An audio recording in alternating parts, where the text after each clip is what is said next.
네, 안녕하세요. 세계 음식 문화 여행의 우영민입니다. 오늘은 유럽의 식생활 문화의 동북 유럽을 살펴보도록 할 텐데요. 동북 유럽의 가장 첫 번째 나라는 우리 러시아를 살펴보도록 할게요.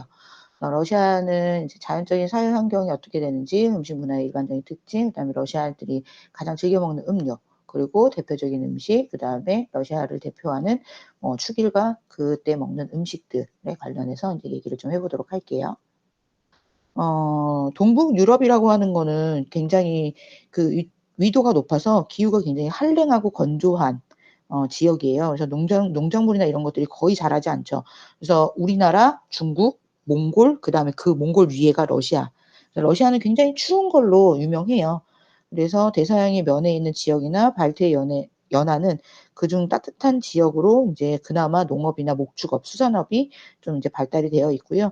북쪽 지방 같은 경우는 거의 대부분 이제 산림이 울창해서 임산 자원이 풍부하고, 해안 지역에서는 어획량이 많아서 이것들을 전 세계로 수출하죠.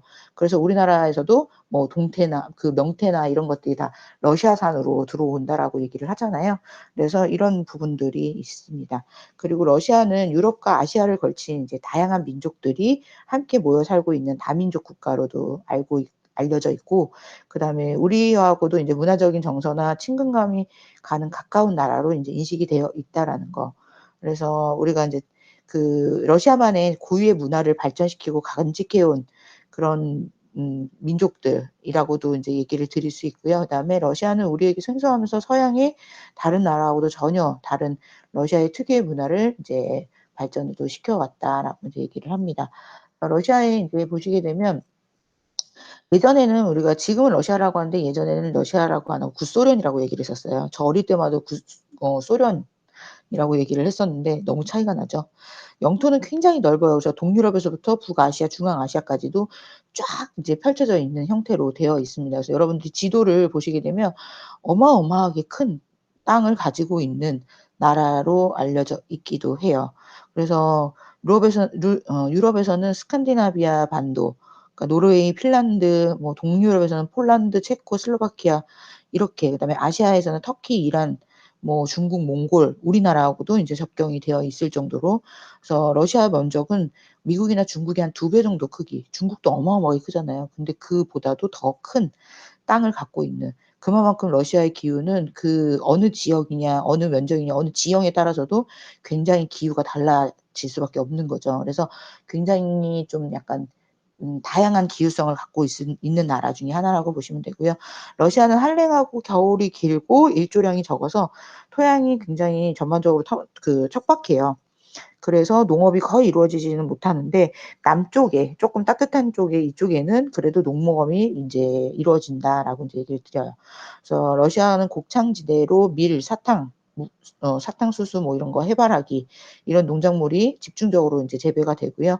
그리고 러시아 인구에 비해서 이제 많이 부족한 편이라고 얘기를 드릴 수 있어요. 그래서 서민들은 경제적으로 많은 어려움을 겪고 살아왔죠. 왜냐하면 농업이나 이런 것들이 돼 줘야 잘 인제 돼야 인제 서민들이 인제 살아가는 데 풍족하게 쓰는데, 그런 게 아니니까. 농토 자체가 굉장히 비옥한 농토이기도 하고요. 그리고 다른 나라들에 비해서 음식 문화가 크게 발달하지 못한, 그래서 제가 항상 말씀을 드리잖아요. 그 기후적인 부분, 지형적인 부분이 그 나라의 음식 문화를 계속적으로 이어가게끔 만들어 주고 발달하게끔 만들어 준다. 러시아가 가장 대표적으로 이 발달하지 못한 이유가 그 기후적인 부분이 가장 크지 않을까라는 생각을 합니다. 근데 이제 18세기 정도가 되면서부터 이제 서구 문물들을 계속적으로 이제 받아들이기 시작을 해요. 그래서 서유럽의 문화도 받아들이고 이러면서 이 자체가, 그 서민들은 아닌데 상류층 자체가 인제 그 식탁 자체가 서구화로 변하기 시작하는 그런 부분이 있습니다. 그래서 러시아인들은 음식 문화 같은 경우는 거의 인제 두 개로 분류가 돼요. 기족적인 부분과 민중적인 부분. 그러니까 이 자체가 갭 차이가 엄청나게 좀 커요. 그래서 각자 확연하게 인제 다른 길로 인제 음식 문화가 인제 자리를 잡아가죠. 그래서 러시아 귀족들 같은 경우는 서구 유럽의 이 스타일을 그대로 받아들여서 그거를 모방하는 음식 습관으로 인제 나타나고요.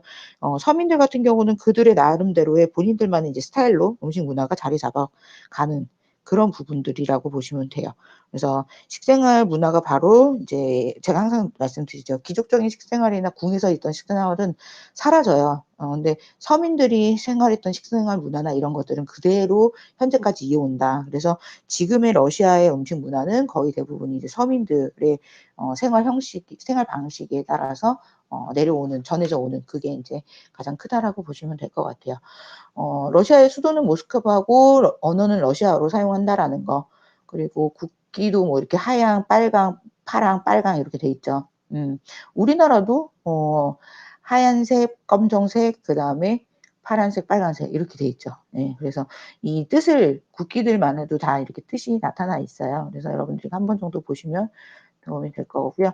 그다음에 아까 말씀드렸던 거고 음식 문화의 이제 일반적인 특징을 보시게 되면 식재료나 이런 것들은 거의 대부분 소박해요. 왜냐하면은 이제 얇은 그 영토나 이런 것들에 대해서는 굉장히 넓기는 하지만 그 농업이나 이런 것들이 잘 발달되지 않았다라고 말씀을 드렸잖아요. 그래서 식재료 자체는 굉장히 소박하고 대신에 인제 여러 민족들이 모여 살기 때문에 음식이 매우 다양한 게 특징이다. 그래서 러시아 음식은 추운 날씨에도 잘 견딜 수 있도록 기름진 게 많고 칼로리가 높은 게 되게 많아요. 그리고 소박하고 동양과도 인접해 있어서 뭐 파라든지 양파라든지 이런 것들을 주로 사용하는 동양적인 면도 굉장히 많은 것들이 하나의 특징이기도 합니다. 러시아인들 같은 경우는 주식이 빵이에요. 그래서 "빵은 전통적으로 내려오는 러시아인들의 주식이다."라고 얘기를 하고요. "18 세기 이전부터 빵을 신성하게 여겨서 소중하게 다뤄왔다. 빵과 소금이라는 러시아의 말뜻은 소금에 대한 자극적인 환대의 의미를 가지고 있다." 예전에는 소금이나 후추가 굉장히 귀했기 때문에 그런 부분들을 더 살려서 있는 게 아닌가라는 생각을 하고요. 그다음에 러시아인들은 귀한 손님을 맞이할 때 소금이 담긴 둥글고 큰 빵을 제공한다. 그만큼 인제 소금이 귀했기 때문에 손님들에게 "이 귀한 음식을 당신에게 드립니다." 이런 것들과 인제 같은 맥락이라고 보시면 될 것 같아요.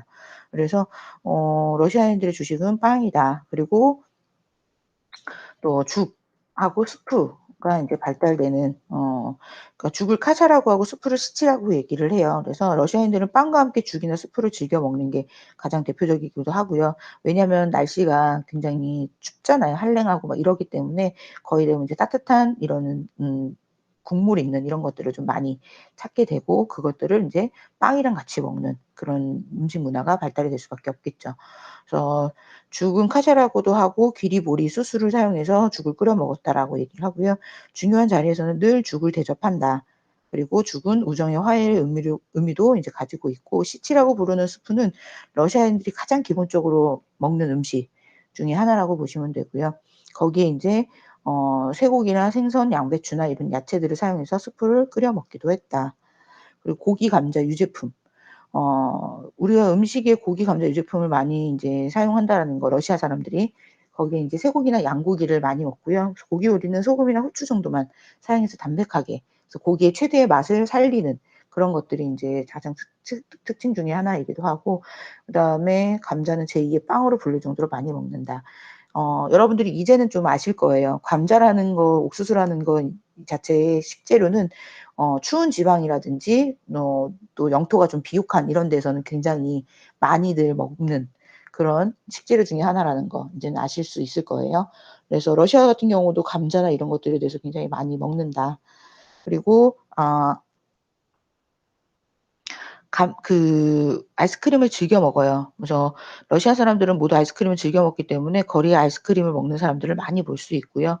그리고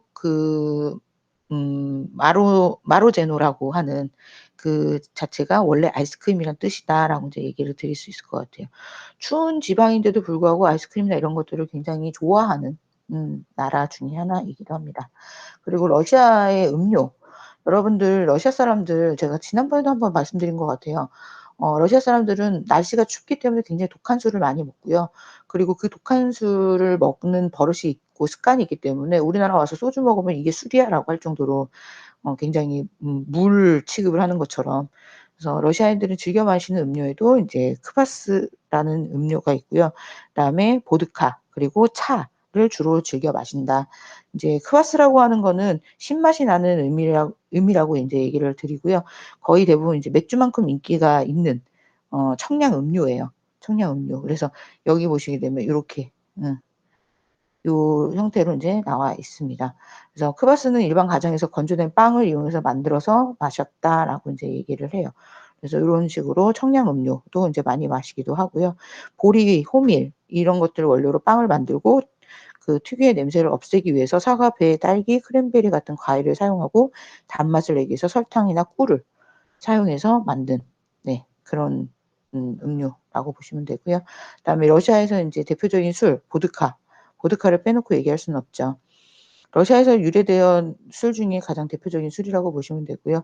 일반적으로 남자들이 점심 식사 전에 작은 잔에 따라서 한 잔씩 마시고 그리고 또 식욕을 돋구기 위해서 마시기도 하고 소화를 촉진시켜 주기 위해서 마시기도 한다라는 거. 그래서 러시아 사람들에게는 보드카를 빼놓고 얘기할 수 없는 가장 큰 거는 추위를 이겨내기 위해서 많이 마셨다라고 얘기를 해요. 그래서 보드카는 러시아 혁명의 계기로 여러 나라에 인제 알려지기 시작하면서 즐겨 마시는 술이 되었다. 인제 이렇게 얘기를 합니다. 그래서 보통 곡류나 감자 이런 것들을 인제 가지고 인제 만들기도 하고요. 포도, 사과나 과일로도 인제 보드카를 만들기도 합니다. 그래서 독주라는 선입견도 있는데 예전에는 60도 이상의 것만 판매를 했었어요, 보드카를. 근데 요즘에는 지금 뭐 45도, 50도 정도의 이런 보드카를 판매를 많이 하고 있고요. 그리고 가장 특징 중에 하나는 뭐냐면 얘네는 보드카는 무치, 무미, 무색이에요. 그래서 보드카를 또 어디서 많이 쓰느냐 칵테일 용도로도 많이 쓰기도 합니다. 칵테일을 배울 때 보드카를 이용해서 같이 많이들 인제 사용을 하기도 하거든요. 그리고 보드카는 인제 보드카를 제조할 때는 주 원료가 인제 옥수수, 밀, 감자, 곡류를 이제 메가에 첨가해서 얘네를 발효시키는 거거든요.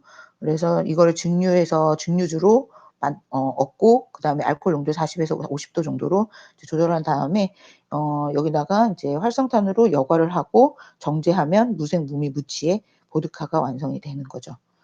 그래서 보드카 종류라고 하면은 인제 스톨리치나야라는 게 있어요. 그래서 이거는 알코올 도수가 40도 정도 되고 소량의 인제 설탕이 들어가 있는 게 특징 중에 하나고요. 그다음에 아초트리치아라는 알코올 도수가 45 도. 그래서 인제 생강이나 정향, 파프리카로 향을 낸 거가 인제 좀 특징이기는 해요. 근데 쪼끔 약간 자극적인 맛이 있기도 하고요. 깹가야라고 하는 건 알코올 도수가 45 도. 그래서 칵테일 베이스로 가장 인기가 좋은 보드카 중에 하나라고 보시면 돼요. 마시는 방법은 보드카는 스트레이트로 한 입에 마시는 것도 좋지만 보드카를 이용해서 칵테일로 대부분 좀 많이 마시기도 하고요. 그래서 보드카를 베이스로 한 칵테일 같은 경우는 러시안, 블랙 러시안 그다음에 블러디 메리라는 그 칵테일이 가장 대표적으로 보드카를 쓰는 칵테일이라고 보시면 돼요. 그래서 예전에 인제 그 블랙 러시안 같은 경우는 저 예전에도 먹어 보고 좋아하고 했었거든요. 그래서 여기다가 인제 뭐 러시아 사람들 같은 경우는 보드카하고 진 그다음에 카카오의 단맛을 넣어서 이 칵테일로 만들어 먹기도 해요. 그래서 보드카, 드라이 진, 카카오를 1대1 비율로 넣어서 쉐이커에다가 이제 우리가 씩씩해 가지고 얼음을 넣어서 어 해 가지고 먹으면은 굉장히 러시아 사람들이 즐겨 마시는 칵테일이라고 보실 수 있죠. 그다음에 인제 러시아에서 또 유명한 거 차. 차는 러시아에서 인제 몽골에서 인제 넘어오기 시작한 부분이거든요. 그래서 몽골 사절단이 선물하면서부터 러시아에 처음 소개가 됐고 그다음에 인제 중국에서 또 인제 들어오기 시작하면서부터 인제 차를 마시기 시작했다. 그래서 초기에는 병을 고치기 위해서 마셨다라고 얘기를 많이 하고요. 사모바르라고 하는 그 차는 여자인들이 굉장히 그 독특한 기구를 이용해서 끓이는 의미예요. 그래서 사모바르는 스스로라는 의미로 해서 끓인다는 의미로 해 가지고 같이 인제 합쳐진 이름이기도 하고요. 사모바르의 뚜껑 위에 작은 주전자를 얹어서 진한 차를 끓여 가지고 컵의 반 정도 따르고 그다음에 사모바르 몸통 아래에 콕에서 나오는 뜨거운 물로 차를 희석해서 마신다. 이게 가장 뭐 차로 많이 마시는 방법 중에 하나이기도 하고요. 지금 보시게 되면 요렇게 제가 인제 사진이나 이런 것들을 넣어 놨죠. 그래서 여러분들이 이해하기 좀 더 쉽게끔. 차 마시는 법은 러시아인 같은 경우는 독특한 방법으로 차를 마신다라고 해요. 설탕을 차에 넣고 마시는 게 아니라 설탕 덩어리를 먼저 입에다 넣고 차를 마시거나 잼이 담긴 그릇이 차와 함께 나와서 잼을 쪼끔씩 먹으면서 차를 따라 그러니까 마시는 거예요. 설탕, 잼을 인제 같이 넣어서 희석해서 마시는 게 아니라 따로따로 입에다 그 설탕을 넣고 잼을 넣고 그다음에 차를 넣는 좀 독특하죠.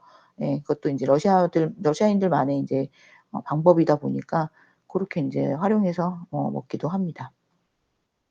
러시아의 인제 대표적인 음식을 살펴보면요. 러시아인들이 즐겨 먹는 음식은 보르시치, 그다음에 피라시키, 자쿠스키, 그다음에 카누스트로라는 인제 음식들이 있고요. 그다음에 피로그, 불림, 펠메니 이런 의 노래 아니 그 음식이 있다라는 거. 그래서 러시아에서 가장 이제 대표적인 향토 음식 중에 하나가 보르시치예요. 그래서 보르시치라고 하는 거는 햄, 베이컨 이런 것들과 그다음에 비트, 채소를 넣고 인제 끓인 러시아 고기 수프라고 보시면 되는데요. 보르시치는 이제 방식 자체가 이제 모스크바식이 있고 우크라이나식이 있고 시베리아식이 있고 키예프식이 있다라는 거. 그래서 이것도 인제 똑같은 우리나라로 따지면 김치찌개이기도 한데 김치찌개가 지역마다 좀 약간 다른 스타일로 나오는 것처럼 각 지방의 향토색이 굉장히 다양하게 들어가 있는 음식 중에 하나라고 보시면 돼요. 대표 음식이긴 하지만 향토 음식이기도 한다라는 거. 그래서 여기 인제 비트, 토마토, 당근 이런 것들이 인제 들어가면서 붉은색을 띠는 게 특징 중에 하나이기도 하고요. 어 어 그리고 인제 고기, 빵, 인제 피라시키라는 고기를 넣어서 튀긴 만두 같은 빵이라고 보시면 되거든요. 그래서 지금 보시게 되면은 뭐 그 안에 인제 고기 종류나 이런 것들을 넣고 우리나라 만두 튀겨 놓은 그런 부분이라고 보시면 돼요. 그다음에 전체 요리로는 자쿠스키라고 하는 그래서 우리가 인제 전체 요리라고 얘기를 많이 하고요. 그리고 프랑스에서 인제 유래가 돼서 온 요리 중에 하나예요. 생선 요리, 육류 요리, 샐러드, 달걀, 흰빵, 흑빵 이런 것들이 인제 다양한 음식에 제공이 된다. 그리고 이제 육류 요리 비토카노스트로 노가노프라는 인제 이 요리 자체가 그 19 세기 말 프랑스 요리에서부터 인제 러시아에 소개되면서 러시아 사람들이 인제 먹기 시작한 요리 중에 하나라고 보시면 돼요. 그래서 요런 식으로 어 이런 식으로 먹는 요리라고 보시면 돼요.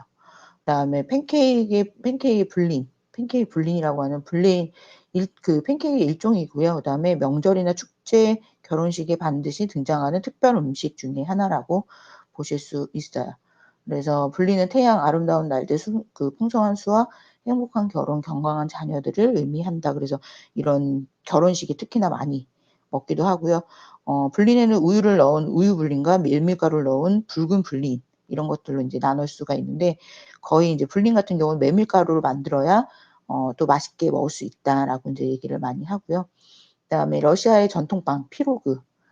그래서 피로그는 이제 불린과 함께 명절과 결혼식에 반드시 먹는 러시아의 대표적인 전통 빵이다라고 보시면 돼요. 그래서 모양 자체는 인제 약간의 우리가 인제 어 그 빵 모양으로 해 가지고 그 겉에 만두 모양식으로 해서 빵을 만든 것처럼 해서 그 겉에는 인제 약간 포크로 이렇게 톡톡톡톡 누르는 듯한 느낌? 네. 그런 느낌으로 인제 되어 있고요. 신혼부부 결혼식 다음날 피로그를 구워서 손님에게 포도주와 함께 인제 제공하는 게 특징이고요. 그래서 손님들은 이 피로그를 먹으면서 신혼부부의 행복을 인제 같이 동시에 빌어주는 그런 빵 중에 하나라고 보시면 돼요. 그래서 둥근 모양도 있고 반달 모양도 있고 네모 모양도 있고 만드는 건 다양해요. 다양하고 모양이나 이런 것들 속을 채우는 재료로는 신맛 나는 또는 단맛 나는 이런 것들로 인제 채워 주기도 하고요. 아니면 굽거나 튀기거나 이렇게 해서 인제 제공을 하기도 하죠.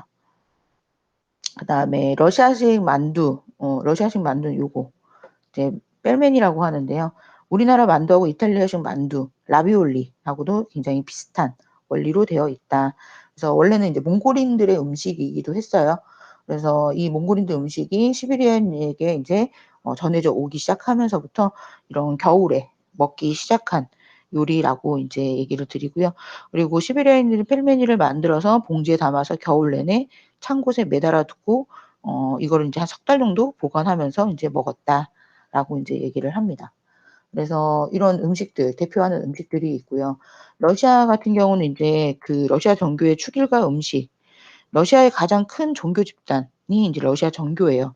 그래서 이 축일을 매우 중요하게 생각하기도 하고요. 그리고 가장 중요한 축일은 빠스아라는 이제 우리가 인제 흔히 알고 있는 부활절.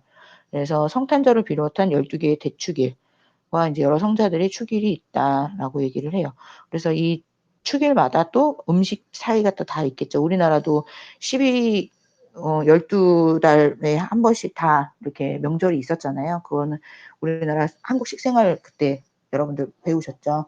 똑같아요. 러시아 같은 경우도 12 개의 이런 대축일들이 있어서 그거에 맞게끔 또 음식을 성대하게 차려서 먹는 풍습이 있다라는 거.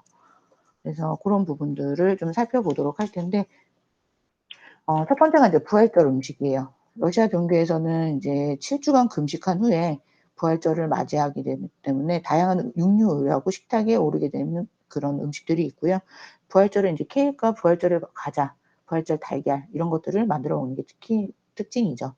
그래서 부활절 케이크로는 이제 꿀리치라는 게 있어요. 그래서 부활절 그 누룩을 넣고 우유로 또 우유나 버터로 맛을 낸 둥근 모양의 인제 빵이기도 하고요. 케이크 표면에 십자가 장식을 붙여 놓고서는 이제 먹는 게 특징 중에 하나입니다. 케이크 시럽이나 호두 가루나 아니면 설탕 이런 절인 과일들 이런 것들로 인제 장식을 하는 게 가장 또 특징 중에 하나이기도 하고요. 이 케이크는 가로로 잘라서 맨 윗부분은 남겨 놨다가 케이크가 건조해지지 않도록 해서 덮어 놓는 것. 그런 것들이 인제 꿀리치이기도 하고 부활절의 달걀 인제 푸시킨이라는 게 있어요. 부활절에 선물하거나 부활절을 장식하는 데 사용하는 것 중에 하나가 인제 푸시킨이기도 합니다. 그래서 이 유래 같은 경우는 뭐 달걀에서부터 뭔가가 인제 생겨난다라는 그 뜻에서 이제 만들어진 부분인데 "삶의 시작을 의미한다."라고 인제 표현을 하기도 하고요. 그다음에 달걀을 양파 껍질즙에 넣고 끓여서 붉은색이 나게 이렇게 인제 만들어 내는 거예요. 만들어 내서 그거를 인제 물감으로 그림을 그린 다음에 식물성 기름으로 발라 주고 달걀은 주로 붉은색이 많이 나도록 이제 칠하게 만들어 주는 거죠. 그래서 이거를 인제 "예수가 부활하셨다."라고 인제 얘기를 하면서 달걀을 인제 선물하는 그런 인제